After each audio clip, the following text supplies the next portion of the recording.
नमस्कार। अखिल भारतीय विद्यार्थी परिषद के द्वारा जिस प्रकार से हम सब लोग जानते हैं कि कोरोना के इस वैश्विक महामारी के समय जिस प्रकार से हम सब लोग लॉकडाउन हैं और बड़े सक्रियता से और बड़े संकल्प और संयम के साथ हम इसको निभाने का प्रयास हम सब लोग मिलकर कर रहे हैं, तो ये निश्चित रूप से सराहनीय है। और इस पूरे अभियान में एक जो राष्ट्रीयता का परिचय, सामूहिकता का परिचय पूरे देशवासियों ने दिया है, मुझे लगता है कि सभी लोगों का बहुत बहुत अभिनंदन है। हम आगे भी इस कोरोना को हराने के लिए हम सब लोग मिलकर इसी प्रकार से एक सामूहिक प्रयास हम लोग करते हुए निश्चित रूप से दिखेंगे। आज के इस विषय से पहले मैं केवल जो हमारे कोरोना वॉरियर्स है, हम सब लोग जानते हैं कि पुलिस ऑफिसर्स है, पुलिस जवान है, सेना के जवान है, या फिर हमारे डॉक्टर्स है, नर्स है, या हमारे बैंक कर्मचारी होंगे, सफाई कर्मचारी होंगे, इन सारे लोगों के लिए मैं केवल दो पंक्ति उनके लिए बोलना चाहता हूं कि ये सब लोग घर से जब निकलते हैं तब क्या सोचकर निकलते होंगे। तो अभी भी मैं उम्मीद हारा नहीं हूं, अभी भी मैं उम्मीद हारा नहीं हूं। ना जाने कितने लोगों का हौसला हूं मैं, मुझे लगता है कि और कैसे कितने लोगों का हौसला शायद अपने आप को मानकर कोरोना से रोज लड़ने के लिए घर से बाहर निकलते हैं, और जब घर में वापस आते हैं तो पता नहीं कि वापस आने के बाद हम कोरोना से इफेक्टेड रहेंगे, बचेंगे, और उससे बचकर हम घर वालों को भी बचा पाएंगे कि नहीं है। इन सब की चिंता न करते हुए मुझे लगता है कि सारे वॉरियर्स ये अपने अपने जगह रोज युद्ध कर रहे हैं। हम सब लोग उनका जरूर सपोर्ट, एक मॉरल सपोर्ट हम सब लोग मिलकर देंगे। आज की इस घड़ी में हम सब लोग जानते हैं कि युवाओं के सामने बहुत सारे प्रश्न आते हैं कि कॉलेज कैंपस कैसे चलेगा, मेरी पढ़ाई आगे कैसे होगी, और केवल इतना ही नहीं तो पढ़ाई के बाद मेरे लिए रोजगार के क्या क्या अवसर है, इस पर भी कहीं ना कहीं विचार मंथन होना चाहिए। मैं आप सब लोगों को निश्चित रूप से बताना चाहता हूं कि विद्यार्थी परिषद एकमात्र छात्र संगठन ऐसा था कि जिसने रोजगारी की भयावहता को ध्यान में रखते हुए बेरोजगारी का सामना हम सब लोग देश के वासी कैसे कर सकते हैं, और इसीलिए सब लोगों ने मिलकर बेरोजगारी के ऊपर हमने सेमिनार किए, सिंपोजियम किए, और पूरे देश भर में हमने एक बहुत बड़ा अवेयरनेस किया कि आखिर देश में बेरोजगारी की संख्या है कितनी और उनको किस प्रकार से रोजगार के अवसर प्राप्त हो सकते हैं। इस पर भी एक मंथन विद्यार्थी परिषद ने अपने समय पर किया है। इस विषय को थोड़ा सा आगे बढ़ाते हुए मैं आप सब लोगों से आज जो एक विशेष थोड़ा हटकर मैं कुछ एक नया विषय आप लोगों के सामने चर्चा के लिए लाना चाहता था, और ये विषय केवल चर्चा का नहीं है, तो मुझे लगता है कि ये युवाओं के चिंता का भी विषय आज बना हुआ है। आज हम सब लोग जानते हैं कि जिस प्रकार से पढ़ाई पूरी होने के बाद में छात्रों को रोजगार की आवश्यकता होती है, और जिस समय अभी लॉकडाउन में लोग घर बैठे हैं, तो निश्चित रूप से हमारे युवा भाई साथी ये रोजगार के बारे में निश्चित रूप से सोच रहे होंगे कि आने वाले दिनों में हमको किस प्रकार का रोजगार मिलेगा, हमको कहाँ स्थान मिलेगा, कौन से अवसर हमको प्राप्त होने वाले हैं, आखिर मेरी पढ़ाई के बाद मेरा उपयोग क्या होगा इस पढ़ाई का। ये चिंता केवल उनको नहीं है तो शायद घर वालों को भी है। घर वाले भी बार बार पूछते होंगे कि भैया बाद में क्या करने वाले हो तुम। तो मुझे लगता है कि कहीं ना कहीं इस केंद्र सरकार ने, आदरणीय प्रधानमंत्री नरेंद्र मोदी जी ने, और उत्तर प्रदेश के मुख्यमंत्री माननीय योगी आदित्यनाथ जी ने जिस प्रकार से एक रोजगार के नए अवसरों का युवाओं के लिए एक प्रोत्साहन देने वाला कार्य किया, मैं निश्चित रूप से डिफेंस कॉरिडोर जिसकी मैं आज बात करने वाला हूं, इस डिफेंस कॉरिडोर की योजना कैसी बनी, क्या बनी, इस पर भी हम चर्चा करेंगे, और इसके रोजगार के अवसर भी कैसे प्राप्त होने वाले हैं, इस पर भी हम सब लोग निश्चित रूप से चर्चा करने के लिए प्रयास करेंगे। आखिर ये डिफेंस कॉरिडोर बनना चाहिए, यह शुरुआत आखिर कहां से आती है। तो आप देख लीजिए जिस प्रकार से देश की सीमाओं की तरफ देखने का नजरिया केंद्र में बैठे हुए सरकार का और व्यक्तित्वों का बदलता है, तो अपने आप सारी स्थितियां बदलने लगती हैं। जैसे उदाहरण के लिए भारत की सीमावर्ती क्षेत्र राज्यों को, देशों को यदि देखेंगे तो एक तरफ चीन है, एक तरफ पाकिस्तान है, और चीन और पाकिस्तान के द्वारा जिस प्रकार से विस्तारवादी नीति जिस प्रकार की चीन की चलती है, ऐसे समय भारत की सुरक्षा, भारतीय सेनाओं को और अधिक सुरक्षित करना, उनको और अत्याधुनिक करना, इस विषय को लेकर कहीं ना कहीं सरकार बार बार सोचती है। एक तरफ हम नॉर्थ ईस्ट की बॉर्डर देखते हैं, 4,500 किलोमीटर ही नॉर्थ ईस्ट बॉर्डर है, लेकिन ऐसे स्ट्रेटेजिक बॉर्डर पर भी कैसे सिक्योरिटी सक्षम हो सकती है, सुरक्षा कैसी मुहैया की जा सकती है। तो अपने सेना के जवानों को और मजबूत सुरक्षित हम कैसे कर सकते हैं, उसके आधार पर ही देश सुरक्षित है, देश की सीमाएं सुरक्षित रहेगी। और इसीलिए ऐसे देश के जवानों के लिए हम क्या कर सकते हैं, तो कहीं ना कहीं ये भी विषय आया कि देश का रक्षा बजट जो है इसको भी बढ़ाना चाहिए। यदि देश की सीमाओं को सुरक्षित करना है, देश को सुरक्षित करना है, तो देश के जवानों को मजबूत करना है, तो देश के रक्षा में बजट में कहीं ना कहीं बढ़ोतरी होनी चाहिए। और जिस प्रकार से हम देख रहे हैं, तो इस बार के रक्षा बजट में जो बढ़ोतरी हुई है, पिछले रक्षा बजट के इसमें 6% इस बार के रक्षा बजट में बढ़ोतरी हुई है। मतलब हम समझ सकते हैं कि बहुत बड़ी मात्रा में एकदम से एक सुरक्षा के विषय में बजट में बढ़ोतरी होना, यह अपने आप में सुरक्षा हमारे देश के लिए कितनी प्रायोरिटी और राजनेताओं के लिए, पॉलिटिकल लोगों के लिए कितनी प्रायोरिटी आज बन गई है, ये भी हम सब लोगों के लिए एक अभिनंदनीय विषय है। जहां तक सियाचिन ग्लेशियर की हम बात करते हैं, तो 17,000 से 22,000 फीट इतनी ऊंचाइयों तक सियाचिन ग्लेशियर में हमारा जवान लड़ाई लड़ता है। हम गुजरात के कच्छ के रण में जाएंगे तो वहां पर नमकीन हवाओं के साथ हमारा सेना का जवान लड़ता है। मतलब पहले शत्रु नहीं आता है, शत्रु से पहले हमारे यहाँ की भौगोलिक स्थितियां ऐसी है कि जो शायद हमारे जवान को उसका सामना पहले करना पड़ता है। और इसीलिए सियाचिन ग्लेशियर में बर्फ होगा, या फिर कच्छ के रण में नमकीन हवा होगी, या फिर नॉर्थ ईस्ट के क्षेत्र में एक बड़े बड़े जंगल होंगे कि जिन जंगलों को वहां पर अपने आप को सुरक्षित रखने के लिए किस प्रकार जवान प्रयास करता है। मुझे ऐसा लगता है कच्छ के तरफ सीमावर्ती या समुद्री सीमा पर हम देखेंगे तो वहां पर भी बहुत भयंकर दलदल है, जिसमें रोज पेट्रोलिंग हमारे जवानों को करनी पड़ती है। लेकिन ऐसे सारी स्थितियों से निपटने के लिए आज जवानों के पास क्या वेल इक्विप ऐसे सुरक्षा साधन ऐसे उनके पास है क्या? उनके लिए जो खान पान जो होता है, उसकी खान पान की व्यवस्था कहां से होती है? उनको जो फूड वहां पर दिया जा रहा है, वो फूड उनके लिए हाई एल्टीट्यूड में किस प्रकार का जूस होना चाहिए, वहां पर कौन सा फूड दिया जाना चाहिए। और इन सारे स्थितियों के लिए हम बात करेंगे। मैं केंद्र सरकार का अभिनंदन करता हूं कि जिस प्रकार से उन्होंने इस बार सियाचिन के जवानों के लिए 1.5 लाख रुपए का एक पैकेज, वो जो उनको साधन लगते हैं, मतलब सन गॉगल्स है, उनके जो कपड़े है, ड्रेस मटेरियल है, एक ड्रेस मटेरियल के लिए 28,000 रुपया खर्च होता है। जो शूज सियाचिन ग्लेशियर में पहने जाते हैं उसमें 13,000 रुपए ये शूज के लिए लगता है, केवल शूज के लिए 13,000 रुपए। इतने महंगे चीजें वहां पर वहां की स्थितियों में हमारे जवानों की सुरक्षा के लिए हमको करनी पड़ती है। और मुझे ऐसा लगता है कि उनकी सुरक्षा यही भारत की सुरक्षा है, इसलिए उसको प्राथमिकता देते हुए लगभग 1,10,734 करोड़ रुपया ये भारत के जवानों की सुरक्षा के लिए अत्याधुनिक वेपन्स और अत्याधुनिक उनको साधन उनकी सुरक्षा के लिए मुहैया कराना चाहिए। यह भारत सरकार का एक अभिनव प्रयास है।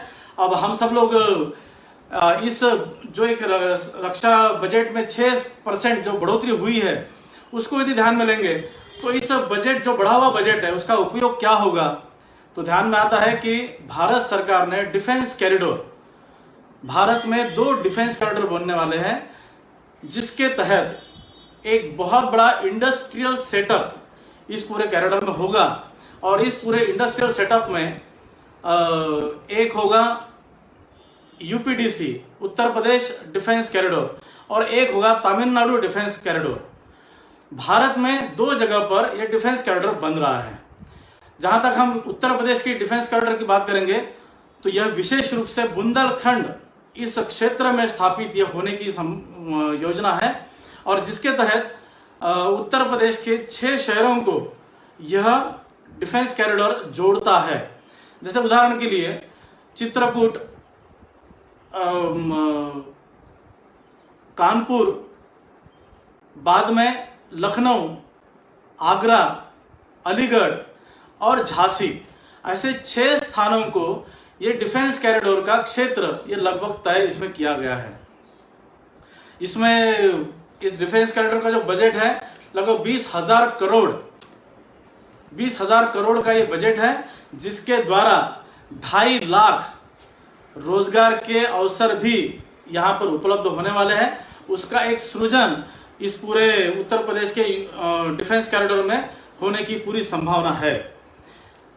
इस पूरे डिफेंस कॉरिडोर में लगभग 2.5 लाख की, जैसे मैंने कहा कि 2.5 लाख रोजगार उत्पन्न होंगे। आप सोचिए, एक इंडस्ट्रियल सेटअप डेवलप होता है तो स्वाभाविक रूप से केवल एक इंडस्ट्री डेवलप नहीं होती है। वो इंडस्ट्री डेवलप करने से सबसे पहला यदि काम कुछ होता है तो वो पहला काम होगा जमीन एक्वायर करने की बात होती है, जमीन को समतल करने की बात होगी। केवल जमीन को समतल करने की बात हम कहते हैं तो बड़े बड़े जेसीबी और इन सारे चीजों का एक कॉन्ट्रैक्ट भी निकलेगा, कुछ लोग उसका रोजगार भी वहां पर कर सकते हैं। इन सारे चीजों को लेकर आगे बढ़ना पड़ेगा, नए नए रोजगार के अवसर सब सामने आने वाले हैं। और इसमें भी हम देखेंगे तो यूपीडीसी, उत्तर प्रदेश डिफेंस कॉरिडोर, इस पूरे प्रोजेक्ट के लिए नोडल एजेंसी जो उत्तर प्रदेश सरकार ने बनाई है वो है Uttar Pradesh expressway industrial development authority, जिसको यूपीईआईडीए इस नाम से ये नोडल एजेंसी है जो इस पूरे कामकाज को देखने वाला है। इसलिए रोजगार के अवसर जब निकलेंगे तो रोजगार के अवसर का अपडेट आपको यदि कहीं देखना है तो उत्तर प्रदेश के यूपीडीसी और यूपीईआईडीए, इस पर यदि आप सर्च करेंगे, बिजनेस स्टैंडर्ड इस पेपर में यदि देखेंगे, फाइनेंशियल एक्सप्रेस में देखेंगे, तो मुझे लगता है कि इन सारे जगहों पर आपको रोजगार के नए नए अवसर कहां पर आ रहे हैं regarding this related this defence corridor, ये सब जानकारी आपको इसके तहत मिलेगी। अब ये जो प्रोजेक्ट है ये वास्तविक में यथार्थ रूप में आना शुरू हुआ है क्या, तो ये जानकर भी आपको आश्चर्य नहीं, या जानकर आपको सुखद में मतलब अच्छा आपको लगेगा कि ये प्रोसेस स्टार्ट हो चुका है। लगभग इसमें 25,000 एकड़ का पूरा ये एरिया रहेगा जिसमें ये डिफेंस कॉरिडोर बनेगा। और माननीय योगी आदित्यनाथ जी के द्वारा एक लैंड बैंक की भी योजना बनाई गई है कि जिस लैंड बैंक के तहत 25,000 एकड़ जमीन इस पूरे डिफेंस कॉरिडोर के लिए चिन्हित की जाएगी और उसके तहत उसके अंदर ही इस प्रकार की इंडस्ट्रियल सेटअप ये अपने आप खड़ा होते रहेगा। अब तक लगभग 3,778 हेक्टेयर जमीन ये एक्वायर हो चुकी है और ये प्रोसेस आगे बढ़ रहा है। अब इस डिफेंस कॉरिडोर को यदि समझना है तो इसमें क्या होने वाला है, उसके लिए हम थोड़ा सा चलते हैं डिफेंस एक्सपो के तरफ। हम सब लोग जानते कि अभी 7, 8, 9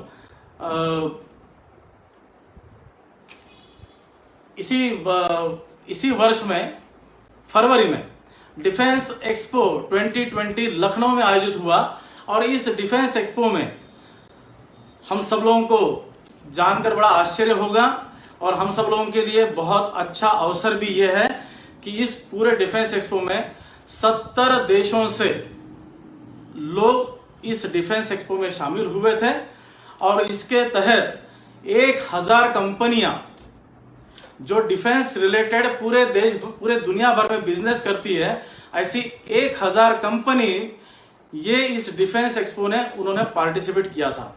इसमें लगभग 856 कंपनीज ये भारत की कंपनीज है।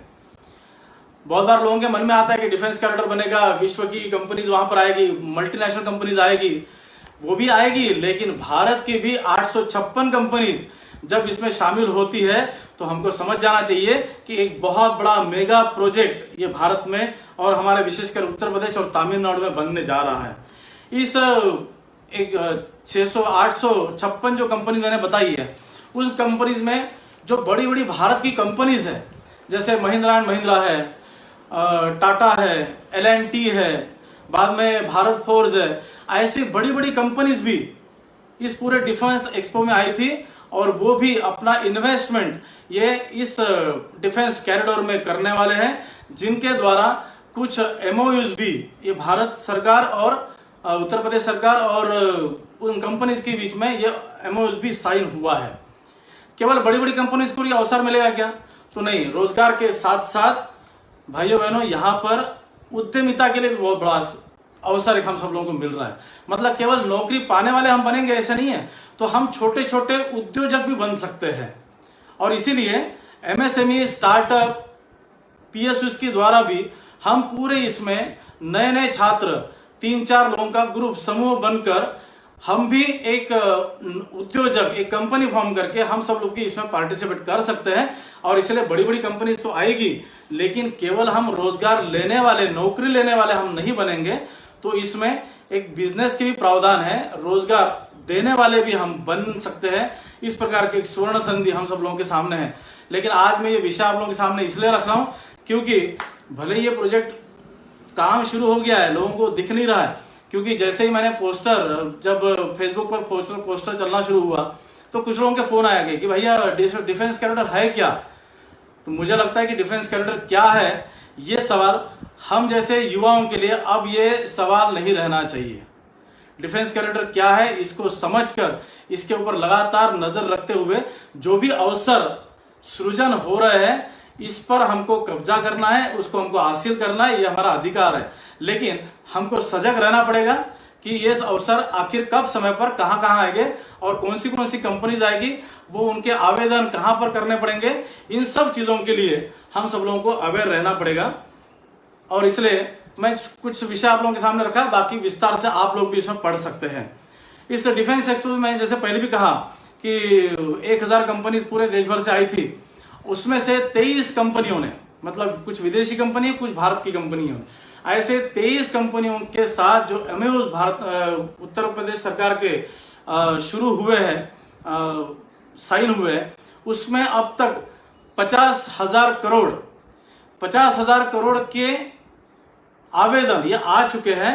इतनी बड़ी मात्रा में इन्वेस्टमेंट आने का प्रावधान ये शुरू हो चुका है। और मुझे लगता है कि माननीय मुख्यमंत्री जी ने यह कहा है कि इसमें से 50% भी यदि पैसा तुरंत यदि अभी आ जाता है तो हम 2.5 लाख छात्रों को रोजगार देने का जो अवसर है वो हम तुरंत शुरू कर सकते हैं।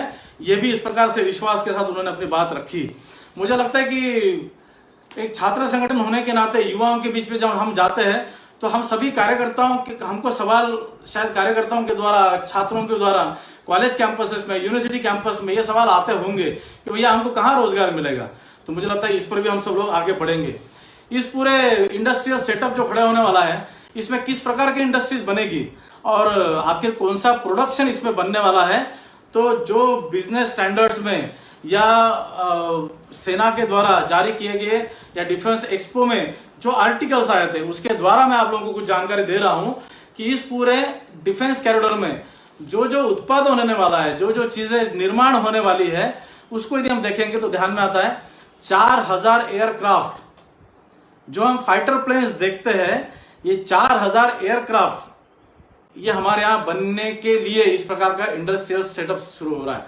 हम सब जानते हैं कि भारत स्वनिर्मित स्वदेशी तकनीक के आधार पर हम कुछ नए मॉडल्स हम बनाना चाहते हैं, जिसके आधार पर तेजस फाइटर प्लेन हमने बनाया, कुछ सबमरीन सब बना रहे हैं।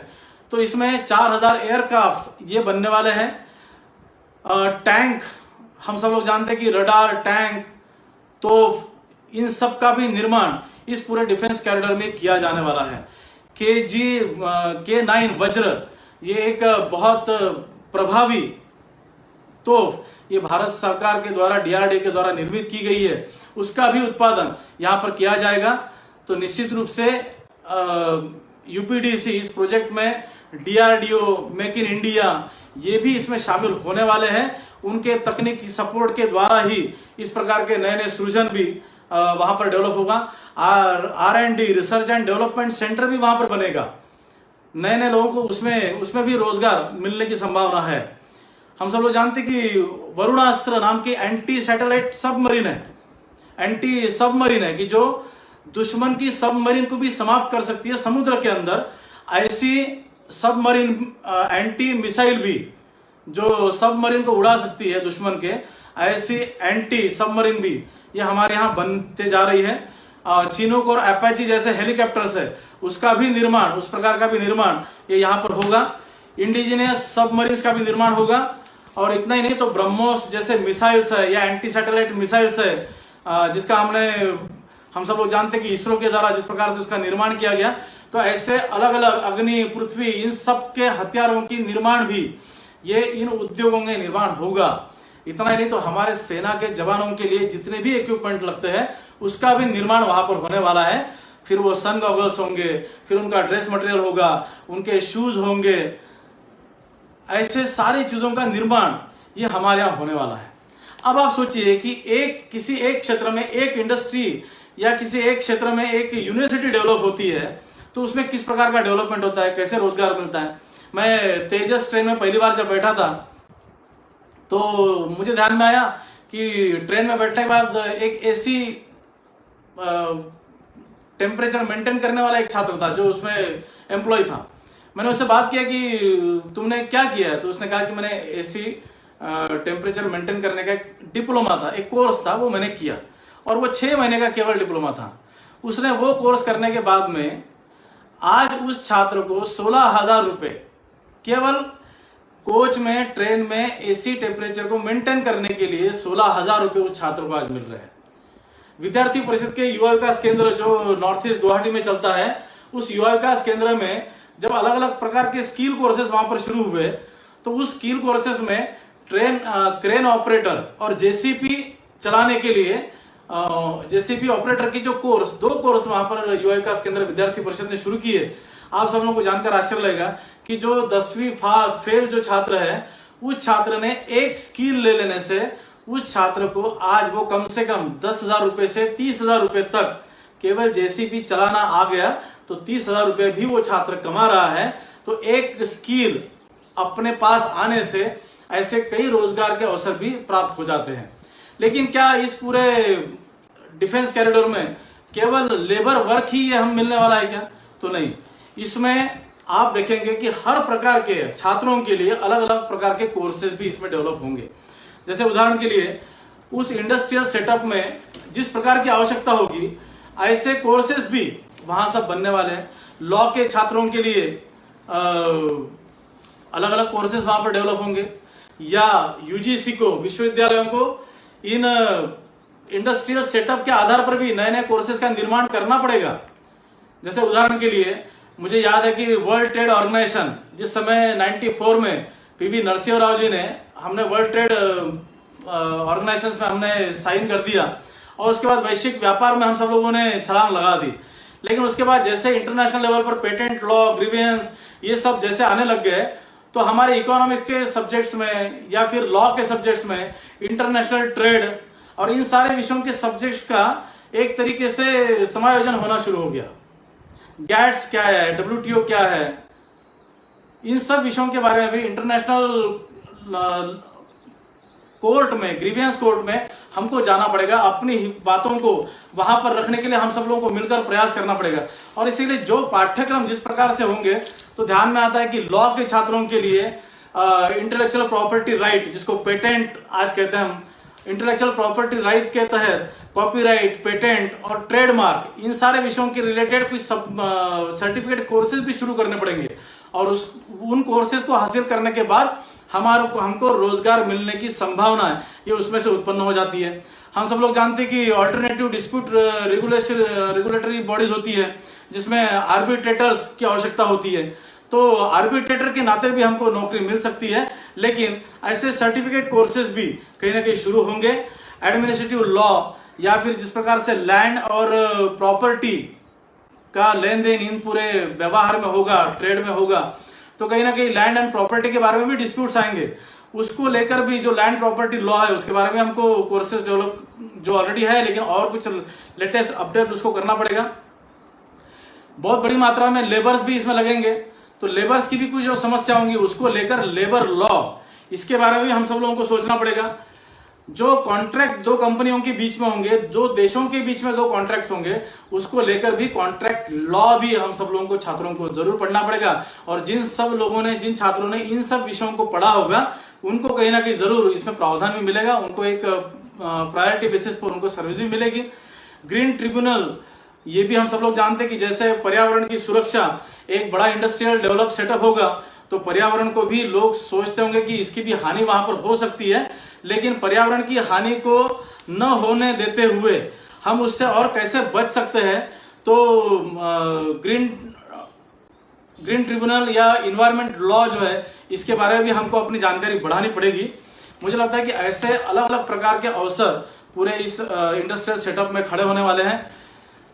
अब इसके साथ साथ कैसे छोटे छोटे नए नए उद्योग भी शुरू होने वाले हैं, और मुझे लगता है कि हम सब लोग मिलकर उन उद्योगों के बारे में भी हमको जरूर सोचना चाहिए। जैसे उदाहरण के लिए इस बड़े इंडस्ट्रियल सेटअप में बहुत बड़ी मात्रा में ये इलेक्ट्रिक वायर्स जो होते हैं, इस वायर्स की भी आवश्यकता पड़ेगी। तो क्या वायर्स निर्माण करने वाले कोई छोटे छोटे समूह, उद्योग समूह बन सकते हैं क्या? तो हाँ, आप किसी भी चीज में देखिए, फिर वो फ्लाइट में होगा, सबमरीन में होगा, या रडार में होगा, टैंक में होगा, हर जगह वायर की आवश्यकता होती है। तो एक बहुत बड़ी मात्रा में ये जो एक्सेसरीज है, मान लो नट बोल्ट होंगे, तो नट बोल्ट बनाने के लिए भी छोटी छोटी कंपनियां वहां पर बन सकती है। या फिर अलग अलग प्रकार के फैब्रिक्स, मतलब किस प्रकार का कपड़ा ये सेना के जवानों के लिए और सुरक्षित हो सकता है, और केवल ये भारत के सेना के जवानों के लिए केवल हम बना रहे ऐसे नहीं है, तो इसका व्यापार भी इसका होने वाला है। मतलब हम इसको इंपोर्ट भी करने वाले हैं। उत्तर प्रदेश सरकार तो इसमें मतलब $1 ट्रिलियन, आज हम $5 ट्रिलियन की हम बात कर रहे हैं कि विश्व में हम $5 ट्रिलियन बनते जा रहे हैं, लेकिन केवल उत्तर प्रदेश एक राज्य ऐसा है कि जिसमें $1 ट्रिलियन इकोनॉमी ये इस डिफेंस कॉरिडोर के द्वारा इतना उत्पन्न कर सकते हैं। इस प्रकार की सोच भी है, इस प्रकार के अवसर भी इसमें है, और इसीलिए नए नए छोटे छोटे उद्योग भी इसमें बनेंगे।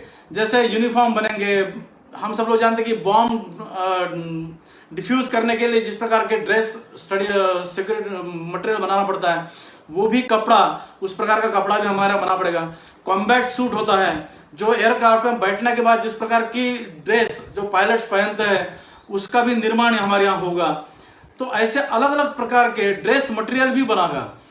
हम सब लोग जानते हैं कि बूट, अलग अलग प्रकार के बूट होंगे। दलदल में जाते समय अलग प्रकार का बूट होगा, रेत रेगिस्तान में जाते समय अलग प्रकार के बूट्स होंगे, या सियाचिन ग्लेशियर में बर्फ पे जिस समय जाएंगे उस समय अलग बूट होंगे, जंगलों में जिस समय जाते हैं उस समय भी अलग अलग प्रकार के बूट्स का भी निर्माण करना पड़ेगा। इसलिए लेदर इंडस्ट्रीज में एक नया इन्वेंशन इन शूज टेक्नोलॉजी को लेकर भी कहीं ना कहीं आते हुए हमको दिखेगा।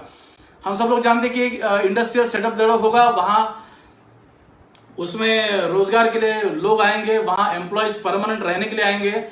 तो इसके साथ साथ एक बहुत बड़ी बड़ी कॉलोनीज भी वहां पर बनेगी, एक टाउनशिप डेवलप होगी।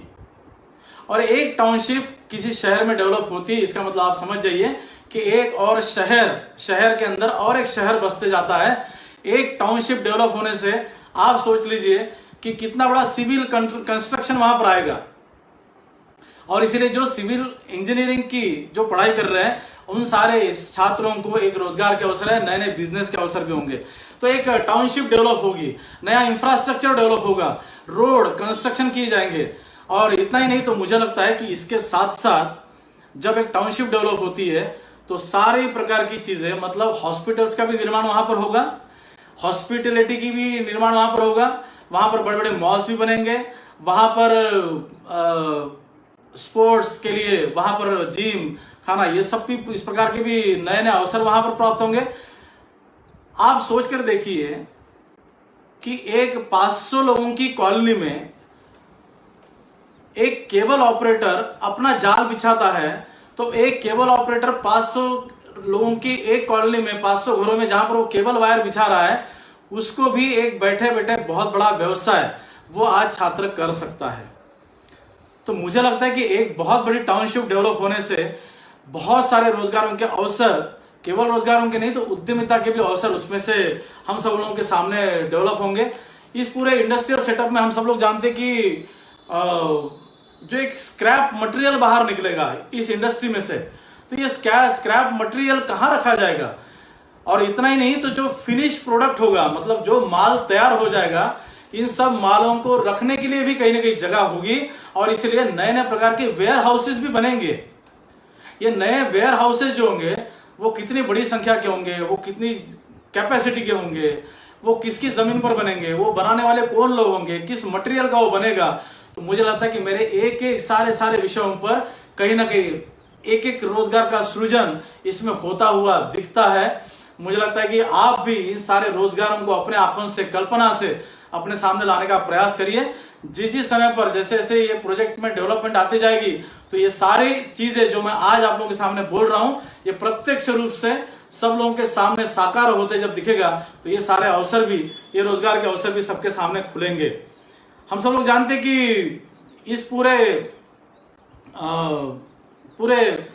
इस इंडस्ट्रियल सेटअप में जैसे स्कूल, कॉलेजेस और यूनिवर्सिटीज में जो आज पाठ्यक्रम चल रहा है, क्या उसी प्रकार से पाठ्यक्रम चलने से होगा क्या? तो नहीं।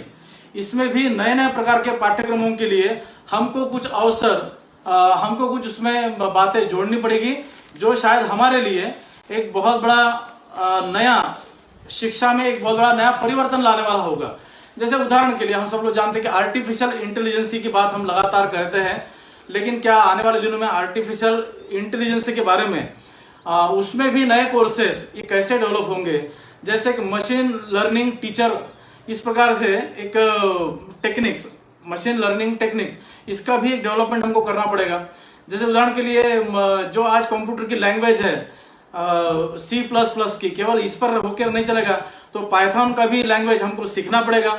जो डाटा साइंटिस्ट की हम बात करते हैं तो डाटा साइंटिस्ट के लिए भी बहुत सारे जॉब अपॉर्चुनिटीज आएगी, जिसमें BMCA और MSc करने वाले छात्रों के लिए इसमें एक रोजगार का अवसर उपलब्ध होने वाला है। कंप्यूटर साइंस के छात्र जिसने इसमें PhD की है या जिनकी डिग्री है, कंप्यूटर साइंस हो या मैथमेटिक्स हो, ऐसे छात्रों के लिए भी एक बहुत बड़ी मात्रा में रोजगार का सृजन इसमें होने वाला है, जिसमें स्पेशली 4 सब्जेक्ट जो खास करके छात्रों ने आने वाले दिनों में लेने चाहिए, जिसमें होगा कि आर्टिफिशियल इंटेलिजेंस टेक्निक जिसमें होंगे, हाडूप प्लेटफॉर्म होगा, या मैप प्रोड्यूसिंग की बात होगी, या स्टैटिस्टिकल कंप्यूटिंग लैंग्वेजेस के, मतलब जिसको समझने के लिए हमको बार बार प्रयास करना पड़ेगा, और इन स्टैटिस्टिक्स को समझने के लिए, उसको एनालिसिस करने के लिए भी उस प्रकार के एक सर्टिफिकेट कोर्सेज हमको तैयार करने पड़ेंगे। मुझे लगता है कि विदेशी कंपनीज भारत में आएगी तो निश्चित रूप से विदेशी भाषाओं के ट्रांसलेटर की भी हमको आवश्यकता पड़ेगी। एक भाषा का कोर्स, सर्टिफिकेट कोर्स 6 महीने का होगा या 1 साल का होगा। जिस प्रकार से हम ये 6 महीने का, 1 साल का कोई लैंग्वेज का, रशियन लैंग्वेज हमने मान लो सीख ली, तो रशियन कंपनीज यदि कोई हमारे यहाँ इन्वेस्ट करने के लिए आती है तो कहीं ना कहीं इन ट्रांसलेटर की भी आवश्यकता हम सब लोगों को जरूर रूप से पड़ेगी। और मुझे लगता है कि ऐसे ट्रांसलेटर की भी आवश्यकता वहां पर होगी। तो अलग अलग प्रकार के भाषाओं को, विदेशी भाषाओं को सीखने की कोर्सेज भी हम सब लोगों ने जरूर उसके अवसरों का फायदा उठाना चाहिए। अंत में मैं एक ही बात करूंगा कि इस पूरे डिफेंस कॉरिडोर में जो तमिलनाडु और हमारे यहाँ दोनों जगह बनते जा रहा है, इस पूरे कॉरिडोर में जिस प्रकार से मैंने कहा कि एजुकेशन में कुछ बदलाव लाने की जरूरत है, और उसमें जैसे एमटेक के छात्र हैं, मैकेनिकल इंजीनियरिंग है, या फिर इलेक्ट्रिकल इंजीनियरिंग है, इलेक्ट्रॉनिक्स की बात होगी, इन सारे विषयों के लिए वहां पर आवश्यकता जरूर निश्चित रूप से पड़ेगी। जैसे ITI के छोटे मोटे कोर्सेज होंगे, डिप्लोमा कोर्सेज भी ITI के लिए भी वहां पर एक बहुत बड़ी संभावना रहेगी, जिन ITI के कोर्सेज के द्वारा सामान्य छात्र भी अच्छी से अच्छी एम्प्लॉयमेंट वहां पर उसको मिल सकती है। स्किल डेवलपमेंट के इंस्टीट्यूशंस भी खुलेंगे, और निश्चित रूप से ऐसे स्किल डेवलपमेंट के इंस्टीट्यूशंस में जो भी कोर्सेज वहां पर आएंगे, उस एक स्किल को हासिल करके हम इस रोजगारों पर भी अपने अवसरों को भी हम प्राप्त कर सकते हैं। मुझे ऐसा लगता है कि मैं जिस प्रकार से मैंने कुछ विषय आप लोगों के सामने रखा है, इसमें अवसर तो काफी हम सब लोगों के सामने है, लेकिन केवल एक विषय है कि डिफेंस कॉरिडोर में जो भी चीजें बनने वाली है वो हमारे सेना के जवानों के लिए बनने वाली है, और देशभक्ति को प्रकट करने का और भी एक माध्यम हमारे सामने, नया माध्यम खुल रहा है कि क्यों ना मैं मेरे सेना के जवानों का यदि मैं सेवा करना चाहता हूं तो मेरे हुनर के द्वारा, मेरी बुद्धिमत्ता के द्वारा, मेरी बौद्धिक क्षमता के द्वारा, मेरे पढ़ाई के द्वारा मैं क्या देश के सेना के जवानों के लिए कुछ कर सकता हूं क्या? तो मुझे लगता है कि एक अच्छा अवसर हम सब लोगों के सामने है। हम सब लोग मिलकर इस अवसर का फायदा जरूर उठाएंगे, और जिस प्रकार की कनेक्टिविटी बढ़ेगी तो नए नए रोड कनेक्टिविटी आएगी। हम सब लोग जानते हैं कि जैसे बुंदेलखंड एक्सप्रेस वे बन रहा है, और ऐसे 5 अलग अलग प्रकार के एक्सप्रेस वे ये उत्तर प्रदेश में बन रहे हैं। तो मुझे लगता है कि इन सारे इंडस्ट्रियल सेटअप को बड़े बड़े मार्केट के साथ, बड़े बड़े शहरों के साथ जोड़ा जाएगा, और इसके लिए बड़े बड़े हाईवेज का निर्माण होगा, नए ट्रेन ट्रैक का उसका भी एक सेटअप निर्माण किया जाएगा। और इतना ही नहीं, तो आईटी का भी बहुत बड़ा उपयोग इस पूरे टेक्नोलॉजी का उपयोग पूरे इस डिफेंस कॉरिडोर में, इंडस्ट्रियल सेटअप में यहाँ पर होने वाला है। मुझे ऐसा लगता है कि थोड़ी नजर रख के, अपनी नजर को थोड़ा सा तीक्ष्ण करते हुए इन रोजगारों को, उसके ऊपर अपना अधिकार हम सब लोग मिलकर प्राप्त करने का प्रयास करेंगे। और आने वाले दिनों में इस डिफेंस कॉरिडोर में हम भी एक देश हित में कुछ करने के लिए अग्रणी सहभाग हम सब लोग मिलकर लेंगे, इतनी आशा अपेक्षा मैं आप सब लोगों से करता हूं। और मान लो कुछ सवाल होंगे तो आप सब लोग निश्चित रूप से पूछ सकते हैं। कुछ सवाल मेरे पास आए थे जो मैं केवल सवाल आप लोगों को बताता हूं, और यहाँ पर भी कुछ लोगों के सवाल आए हैं कि इससे मान लो जिस क्षेत्र में ये डिफेंस कॉरिडोर बनेगा वहां पर डिफेंस की या सेना की आवाजाही होगी तो सोशल लाइफ डिस्टर्ब होगा क्या। लेकिन मुझे लगता है कि सोशल लाइफ डिस्टर्ब नहीं होगा, क्योंकि वो एक एरिया रहेगा कि जहां पर एक सिक्योर एरिया रहेगा। वहां पर केवल आर्मी की बहुत बड़ा ट्रांसपोर्टेशन नहीं, वो एक इंडस्ट्रियल सेटअप है।